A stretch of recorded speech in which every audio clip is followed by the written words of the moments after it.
Mira também a tendência, por lo general, me quiere de última hora de prensa, bom hat a paperiva, lo que nos chama é champagne effect, e não bota mira também que nós está bezig a estabilizar back em mercado na bebida mais normal back lo que está em primeiro 2019. Nós mira também sim, tem forecast que está é luna nang venidero, for em novembro até com março outro ano,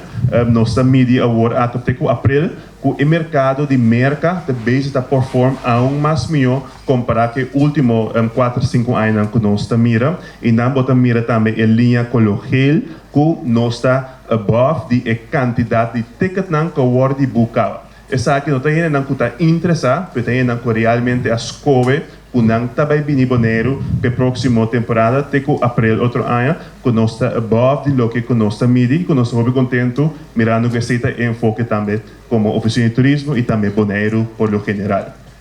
A seasonality por lo general, também está bem back, que nós está midi back também é parte de low season e high season tradicional, pero hasta manteniendo crescimento em low season que está enfoque com diferentes feiras de evento que está guardo criar netamente para puxar a la season.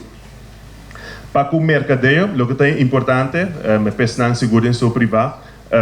turista que vem for de